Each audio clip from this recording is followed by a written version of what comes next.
Okay, well, in chapter 6 with section 6.2, convergence of sequences. So from analysis, recall the following. So a sequence here that continues on of real numbers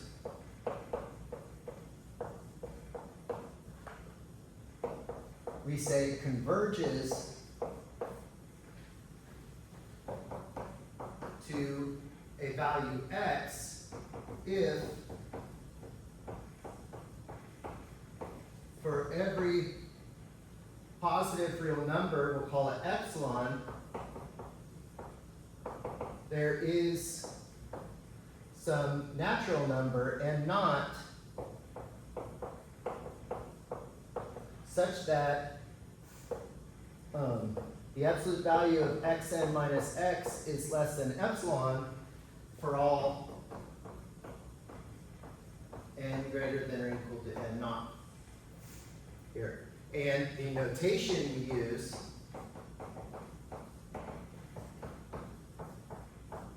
is that xn arrow x, and this is red, xn converges to x here.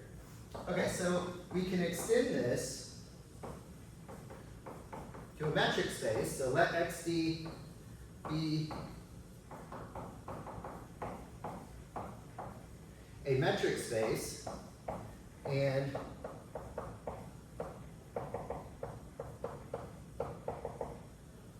xn a sequence of points in x, then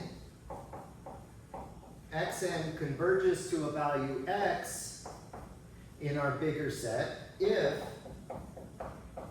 for every positive real number there is an n naught such that the distance of xn and x is less than epsilon for all n greater than or equal to n naught here. All right, and the idea, if we just look at R here, here's my x, the idea is we say a sequence converges if we can create an open ball of radius epsilon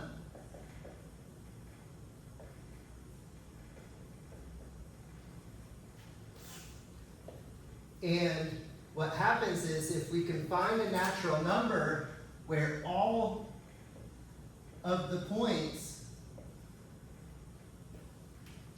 get stuck inside that open ball, then we say it converges here. So all values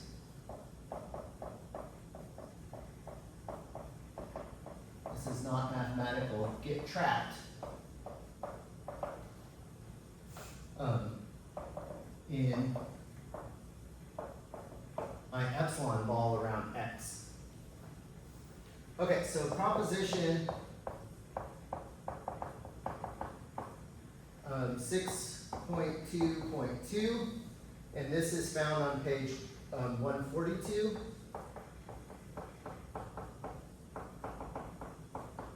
So let xn be a sequence of points in x where xd is a metric space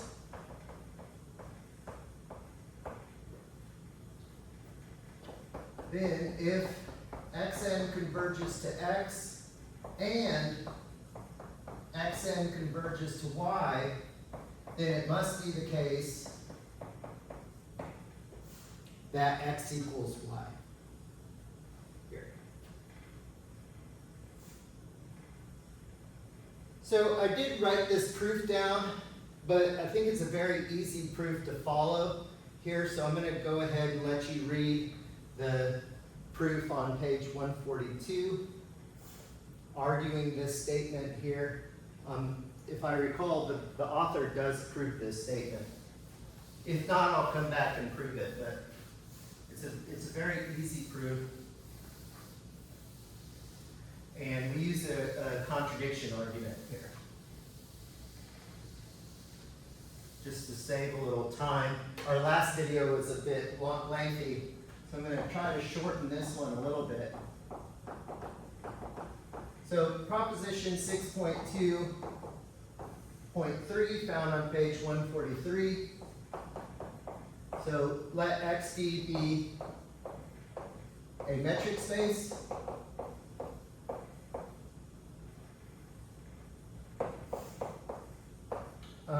Then a subset of X is closed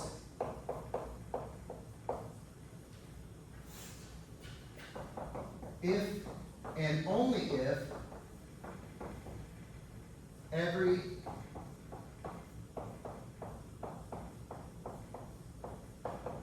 convergent sequence of points in A converges to a point in A. And intuitively, this should make sense because if A is closed, it contains all its limit points. So if I have a sequence converging to a point, then that point is a limit point, so it should be part of the set as well if we're arguing that it's closed. So that's intuitively, that's the idea behind this. But let's prove it formally since X is now a metric space. So let's prove the forward direction. So assume a subset of X is closed. And let AN converge to X, where AN is an element of A for all N. Right? So AN is a sequence of points in A, and it converges to a point. We need to argue that X is an element of A as well. Here. Okay, so suppose, for contradiction,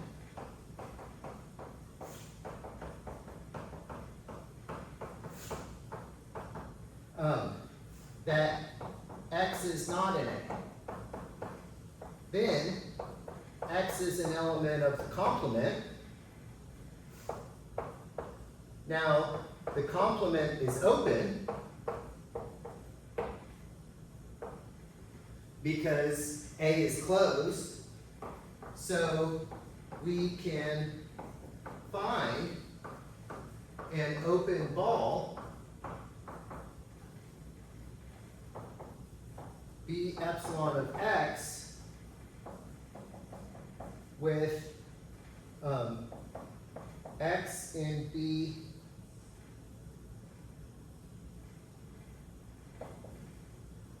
epsilon of X, which is a subset of X minus A. Right? Because that's what it means. This set is open. This is a basis element. So I can find a basis element containing that point fully inside that open set here. However,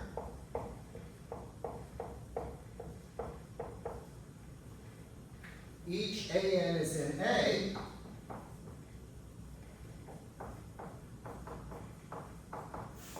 so that the distance of X and AN is greater than epsilon for each N. Hence, AN does not converge to X. And I'm going to be lazy here with this notation. It does not converge to X, but we're assuming it does converge to X, so a contradiction.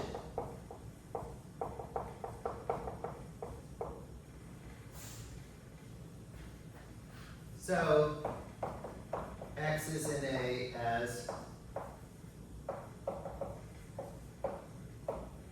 desired. Because we assumed that x was not in A, we got a contradiction, so it must be in A.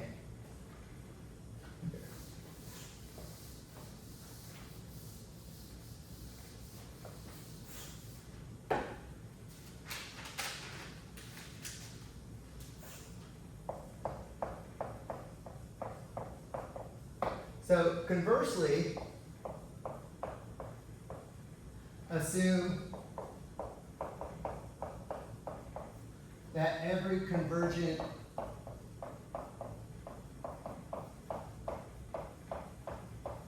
sequence of points in A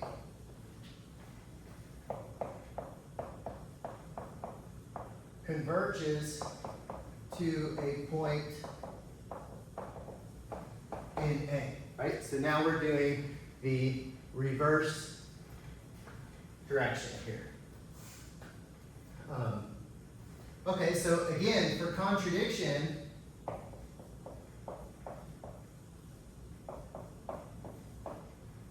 we want to show that A is closed, so we're going to assume that the complement is not open.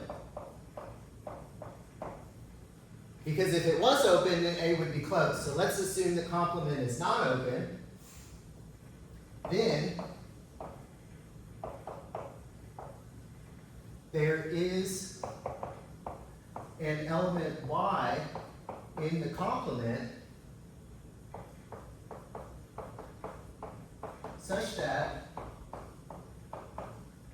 for each epsilon greater than 0, B of epsilon of Y intersect A is non-empty.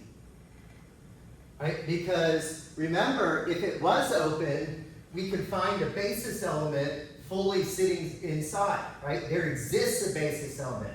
So if we negate that, there exists, not there exists is for all. So that means for all basis elements, we can't find it sitting fully inside the set. So that means it has to overlap with the other set.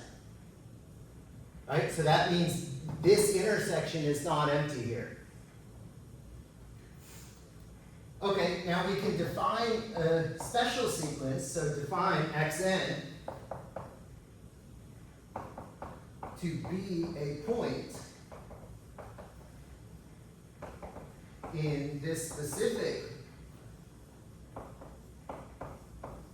ball intersect A, right? So remember, for each epsilon this happens. So I'm going to choose my epsilon to be 1 over n, and we know that this intersection is not empty because we argued it here.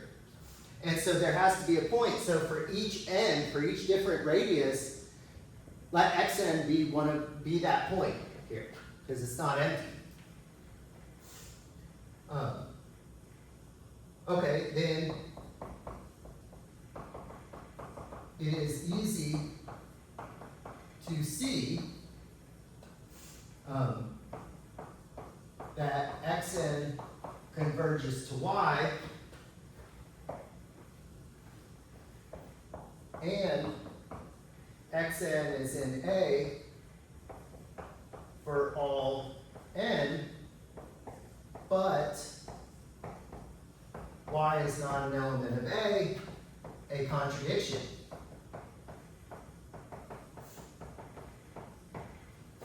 And I'm saying it's easy to see here. The book shows this here. We can argue a quick argument to see this. But remember that we're assuming every convergent sequence converges to a point. So here we now have a convergent sequence of points in A, and we're saying that that limit point is not in A. So we're contradicting what we're assuming. So this is a contradiction. So what did we assume? We assumed this is not open, so therefore the complement is open.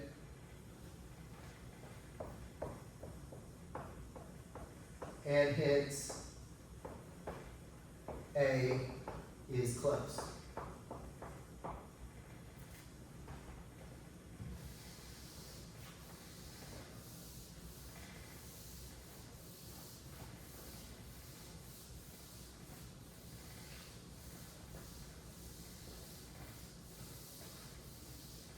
Okay, we'll finish off here with the following.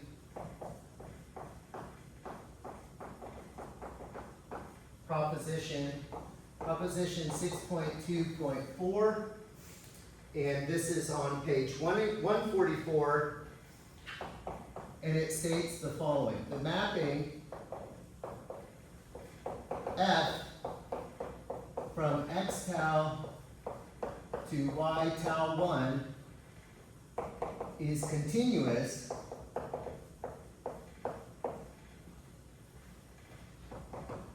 if and only if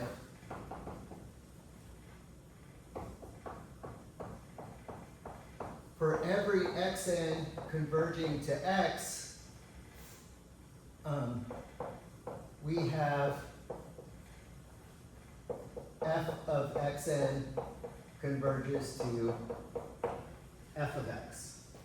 So xn is the sequence of points in x in the space x, and then when we map it, it has to still converge here. Okay, so our proof,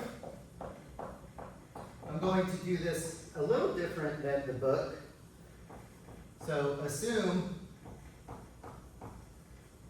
f is continuous.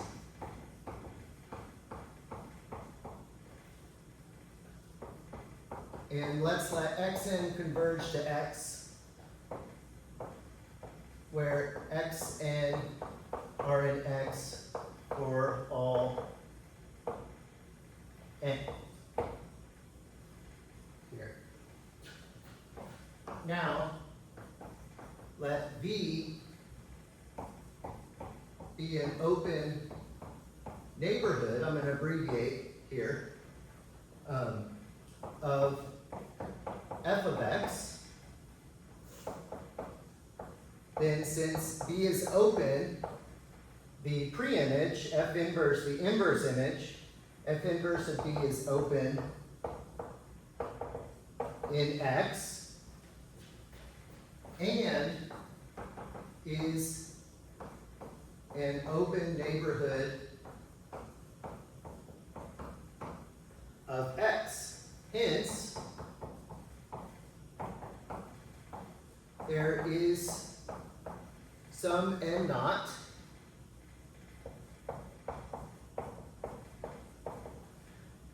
such that xn is an element of f inverse of B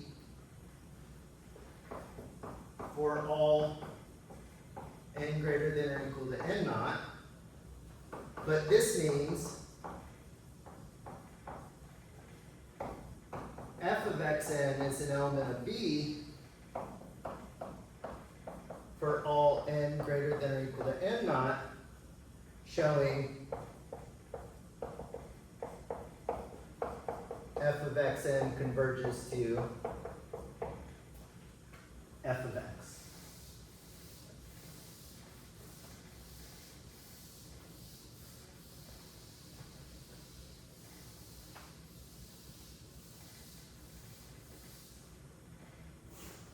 Okay, so conversely, assume if we have a sequence, then this implies in X converging, then this implies the image converges in Y. And what we're going to do is let A be closed, and we will argue that the pre-image, the inverse image of A is open, showing continuity. Remember, we can argue with open sets, or we can argue with closed sets. Here. So how do we argue that it's closed? We're going to show that it contains all of its limit points. Here. So let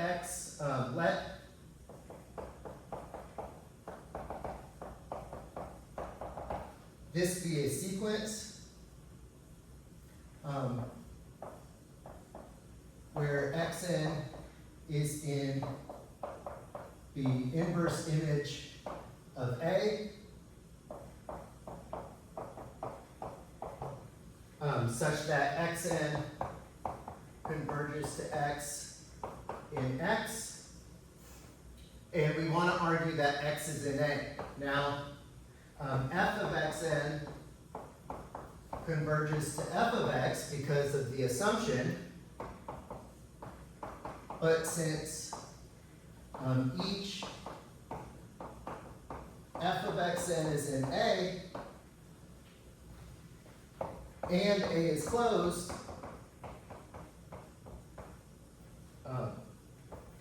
it must be the case that f of x is in A, showing x is in the inverse image. Hence, we showed that it contains its limit point, so therefore we can argue that f inverse of A is closed,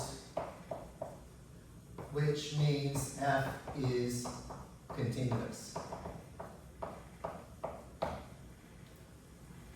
Again, if you have any questions on this material, we're starting to get really deep into this material, please feel free to reach out and email me.